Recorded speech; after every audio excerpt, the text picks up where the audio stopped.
ಇನ್ನು ಮೈಸೂರಿನ ಕೆಆರ್ಎಸ್ ರಸ್ತೆಗೆ ಸಿಎಂ ಹೆಸರಿಡುವಂತಹ ವಿಚಾರ ಸಾಕಷ್ಟು ಜಟಾಪಟಿಗೆ ಕಾರಣವಾಗಿದೆ. ಈ ಪ್ರಿನ್ಸೆಸ್ ರಸ್ತೆ ಅಂತ ಸ್ಟಿಕ್ಕರ್ ಹಾಕಿದ್ರು ಅದನ್ನ ರಾತ್ರೋರಾತ್ರಿ ತೆರವುಗೊಳಿಸಲಾಗಿದೆ. ಈ ಬಗ್ಗೆ ರಿಪೋರ್ಟ್ ಇದೆ, ಬನ್ನಿ ನೋಡೋಣ.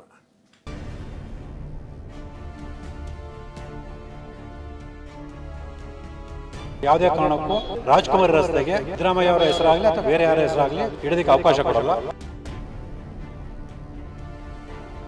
ಅಧಿಕಾರಿಗಳು ತಮ್ಮ ಅಧಿಕಾರ ವ್ಯಾಪ್ತಿಯನ್ನು ಮೀರಿ ಏಕಪಕ್ಷೀಯವನ್ನು ನಡ್ಕೊಂಡ್ರೆ ಅನಿವಾರ್ಯವಾಗಿ ನಾವು ನ್ಯಾಯಾಲಯಕ್ಕೆ ಹೋಗೋದಂತೂ ಖಚಿತ. ನಿಮ್ಮ ಮರ್ಯಾದೆಯನ್ನು ನೀವು ಕಳ್ಕೋಬೇಡಿ, ಮೈಸೂರಿನ ಮರ್ಯಾದೆಯನ್ನು ಉಳಿಲಿ. ಈ ಹಗರಣಗಳು ವಾದ ವಿವಾದಗಳು ಬೇಡ. ಮೈಸೂರಿನಲ್ಲಿ ರಸ್ತೆ ರಾಧ ಅಂತ ನಿಲ್ಲುತ್ತಿಲ್ಲ. ಸಿಎಂ ಹೆಸರಿಡುವ ವಿಚಾರಕ್ಕೆ ಜಟಾಪಟಿ ಮುಂದುವರಿದಿದೆ. ಪ್ರಿನ್ಸಸ್ ರಸ್ತೆಗೆ ದಾಖಲೆ ಇಲ್ಲ ಅಂತ ಕಾಂಗ್ರೆಸ್ ಮುಖಂಡರು ವಾದಿಸುತ್ತಿದ್ದಾರೆ. ಆದರೆ ವಿವಿಧ ಸಂಘಟನೆಗಳು ಪ್ರಿನ್ಸಸ್ ರಸ್ತೆಗೆ ದಾಖಲೆಗಳಿವೆ ಅಂತ ಹೇಳಿ ಸಿದ್ದರಾಮಯ್ಯ ಹೆಸರಿಗೆ ವಿರೋಧ ವ್ಯಕ್ತಪಡಿಸುತ್ತಿದ್ದಾರೆ. ಮೈಸೂರಿನಲ್ಲಿ ಮುಂದುವರಿದ ರಸ್ತೆ ರಾಧಾಂತ. ರಾತ್ರೋರಾತ್ರಿ ಪ್ರಿನ್ಸಸ್ ರಸ್ತೆಯ ಸ್ಟಿಕ್ಕರ್ ತೆರವು.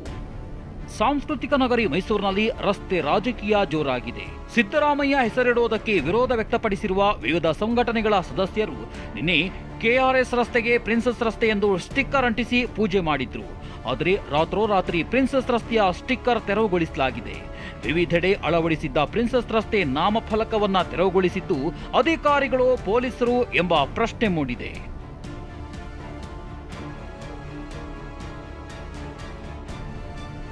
ನಿನ್ನೆ ವಿವಿಧ ಸಂಘಟನೆಗಳು ಅಂಟಿಸಿದ್ದ ಪ್ರಿನ್ಸಸ್ ರಸ್ತೆ ಸ್ಟಿಕ್ಕರ್ನಲ್ಲಿ ಏನೇನಿತ್ತು ಅನ್ನೋದನ್ನ ನೋಡೋದಾದ್ರೆ 1921ರಲ್ಲಿ ನಾಲ್ವಡಿ ಅವರಿಂದ ಪ್ರಿನ್ಸಸ್ ರಸ್ತೆ ಉದ್ಘಾಟನೆಯಾಗಿದೆ.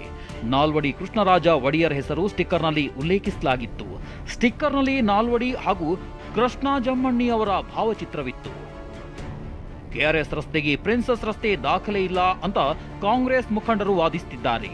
ಆದರೆ ಪ್ರಿನ್ಸಸ್ ರಸ್ತೆ ಎಂದು ಹೆಸರಿಡುವ ನಾಮಫಲಕ ಲಭ್ಯವಾಗಿದೆ.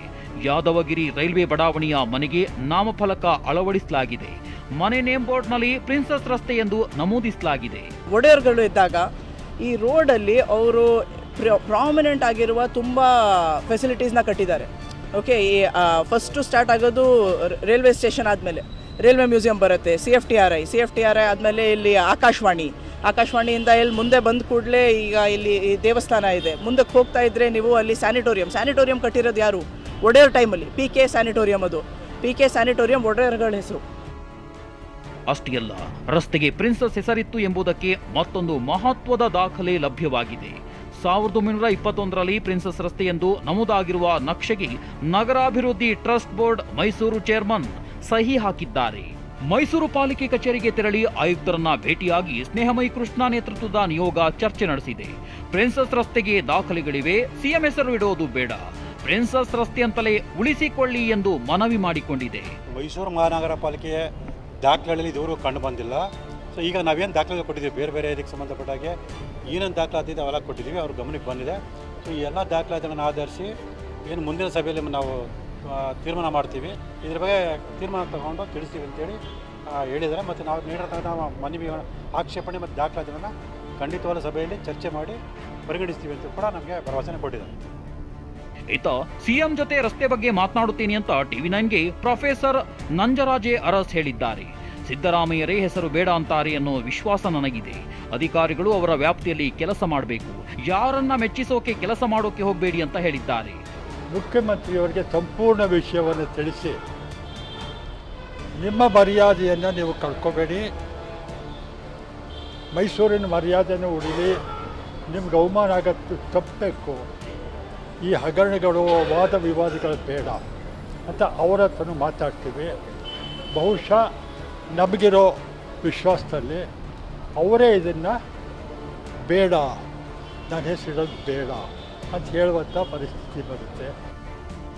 ಒಂದೆಡೆ ಮೈಸೂರಿನ ಕೆಆರ್ಎಸ್ ರಸ್ತೆಗೆ ಹೆಸರಿರುವ ಪುರಾವೆಯೇ ಇಲ್ಲ ಅಂತ ಕಾಂಗ್ರೆಸ್ ಮುಖಂಡರು ಹೇಳ್ತಿದ್ದಾರೆ. ಮತ್ತೊಂದೆಡೆ ರಸ್ತೆಗೆ ಸಿದ್ದರಾಮಯ್ಯ ಹೆಸರಿಡುವುದು ಬೇಡ, ಈಗಾಗಲೇ ಸಾಕಷ್ಟು ದಾಖಲೆಗಳಿವೆ ಅಂತ ಸಾಮಾಜಿಕ ಹೋರಾಟಗಾರರು ಒಂದೊಂದೇ ದಾಖಲೆಗಳನ್ನ ರಿಲೀಸ್ ಮಾಡ್ತಿದ್ದಾರೆ. ರಸ್ತೆ ರಾಧಾ ಅಂತ ಅದೆಲ್ಲಿಗೆ ಹೋಗಿ ನಿಲ್ಲುತ್ತೋ ನೋಡಬೇಕಿದೆ. ರಾಮ್ ಜೊತೆ ದಿಲೀಪ್, TV9 ಮೈಸೂರು.